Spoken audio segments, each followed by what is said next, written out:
My name's Tanya Lloyd-Kai, and I'm here to show you my books and answer some questions for Penguin Icebreakers. I'm the author of Maya's Strategy to Save the World, about a girl who wants to save the world but also really wants her own cell phone. And Me and Banksy, about a girl who leads a street art-based rebellion against cameras in her classrooms. So the questions I'm going to answer start with, what is the weirdest or most random book on your bookshelf? And it is this, which is one of the books my creative writing class published when I was in grade 12. And it's quite bad. It has all sorts of really romantic poems in it, not just by me, but by other people too, and short stories, and one called The Ballad, Slightly Cheapened by Tanya Lloyd, which starts with a lot of rhyming.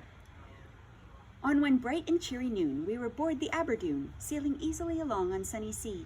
Above, the gulls were singing, and on board child's laughter ringing, and my wife and I were on our way to tea. But since this is a ballad, and as such must have a valid, if slightly cheapened, form of tragedy, a storm came up quite quickly and made the water ripply, and the Aberdoon sank down into the sea. As the shattered vessel sank, I caught a passing plank and grabbed some sugared biscuits floating near. Now my wife was rather blonde, and I'd never been too fond of the way she pulled my beard and called me dear. But this really is a ballad, and as such must have a valid, if slightly cheapened, brave, heroic deed. So I threw to her my coat, which sadly did not float, and my wife sank slowly down into the sea.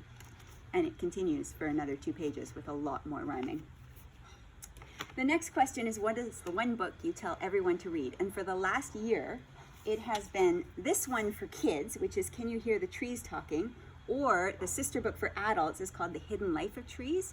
And I'm not particularly interested in trees, and I thought this book looked really boring until somebody gave me a copy of it, and it is fascinating. I had no idea that trees could talk to one another and communicate in all different ways. So that is the book that I've been recommending to anyone who will be listening to me this year.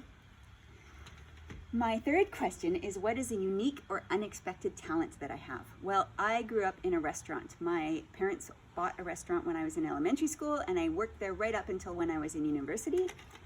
And as a result, I can carry a lot of plates at once. So if writing doesn't pan out, you know where to find me.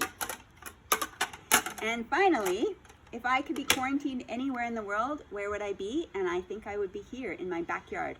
I usually write inside the house, but when we got quarantined, it turned out that my husband was working at home too, and he likes to have really loud conversations on speakerphone, and my kids were at home doing their schoolwork online, and so I just wrapped myself in a blanket and snuck out here to the backyard and sat and did my writing here. So this would be my favorite place to be. Thanks for listening, and I hope you enjoy Me and Banksy and my strategy to save the world.